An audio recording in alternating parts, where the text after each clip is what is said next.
Well, good afternoon, everyone. It is Tuesday, the 3rd of April, 2018. It's 12:30 or so in the afternoon. I know I've been doing a lot of posting lately, and it's out of the usual for me, but what the heck. So last Friday I did a video, a rather long one, showing the current sequence and some things that came before it. This morning I did a blog posting with a short video showing the mini greedometer 8, 9, and another one with the Greedometer 10 sequence. So just for completeness, I thought I'd do a video with the mini Greedometer 11 sequence. Great example of the Fed intruding several times and stopping a near-term crash and slowing what would other be a protracted crash. So here we go, right? So as I said in the previous videos, this is the birth point for the G12 sequence. It is 0 weeks after the truncation of the G11 sequence, and there's 1 week. This is a 1 week spread from here to here. So at the end of that week is this point here. So with a 0 week gap, we give birth to the G12 sequence by virtue of what I described before, shutting off the market, jamming it higher, and giving us or promising us tax cuts all year long. That's the overriding backdrop for this. But my estimate of the initial G11 baseline is this. It would have been close to reaching that in March of 2017. There were, Dudley did a "we're not going to spike the punch bowl" quote, and then the next week he followed up with 2 more threats to not do anything bad. So there were basically 3 threats from Dudley in a 2-week stretch in March of 2017, stopping badness and / reality from happening and stopping the baseline from being seen. Because the Fed was taking an action, it warps the baseline flatter. From where exactly, we don't know. To where exactly, to be fair, we don't know. We can only estimate based on the steepness of previous examples, okay?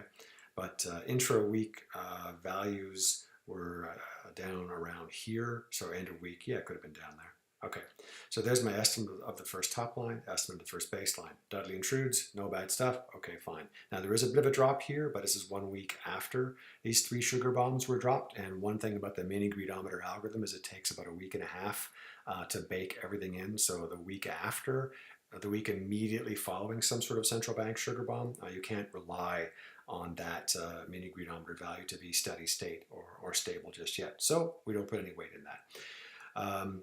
Back to some happiness we go, and some more Fed threatening to do nothing bad. Bullard actually chimed in here as well. St. Louis Fed President Bullard chimed in to say, hey, more QE if we need it. All right, fine. Did the same thing there.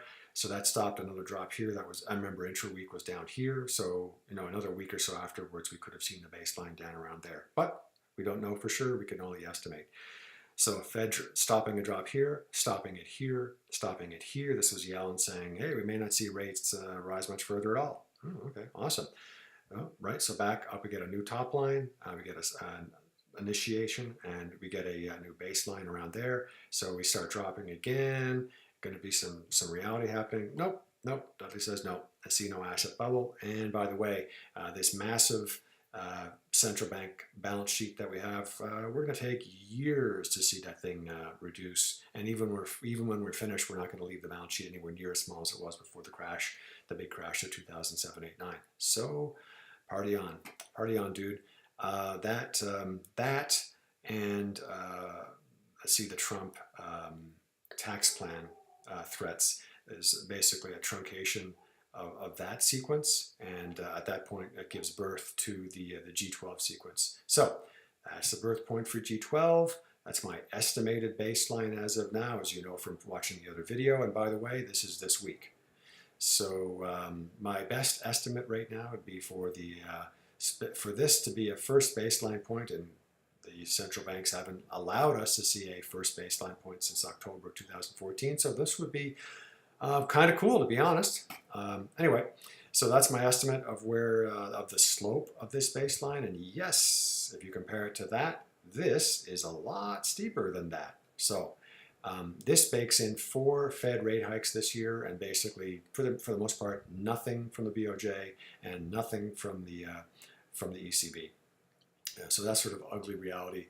Yes, that means that the SPIX would drop from just shy of 2,900 to about 800 by December-ish of this year. Again, if nothing happens, if there's no one no more sugar bombs to sort of warp it flatter, then this is what would happen. I don't expect this to happen because look at what's been happening for the last several years, right? Boom, boom, boom, boom. Happiness all the time, right? Ducking reality. So what I expect to happen is probably Mr. Dudley, before he retires in June, he's probably going to make some sort of intrusion. Let me see, in the next, probably Mayish, something like that. So if he retires in June, then probably May, Dudley will probably do a surprise, hey, no rate hikes anytime soon, and maybe no more, or something like that. Something pretty substantial, at least as substantial as the threats that he made here, right? And Yellen and Dudley. So probably that we'll see a warping flatter of the baseline. With luck, we'll actually get a chance to see this one this week. That'd be awesome. And we'll have something solid to push off against, something to measure, something concrete to measure against. But I suspect, as I say, in probably May, early May, someone, probably Dudley, will make a pretty substantial threat of nothing bad. That'll probably cause a new baseline about something like that, and a top line about something like that. And then probably in June or July, there will probably be yet another threat, which will warp it flatter again to something like that. Okay, busy chart, but these are my expectations. Now, if the Fed doesn't do anything, and if no central banks do or say anything or threaten anything, and that's extremely unlikely, you've been watching the last few videos, then that's how ugly things get, right? Otherwise, things get pushed out and pushed out and pushed out, and probably get close to the slowness of the crash of 2007, 8, 9. Okay, there you go. That's a lot to take in. So, pause, rewind, and look at the other videos, and have a good day.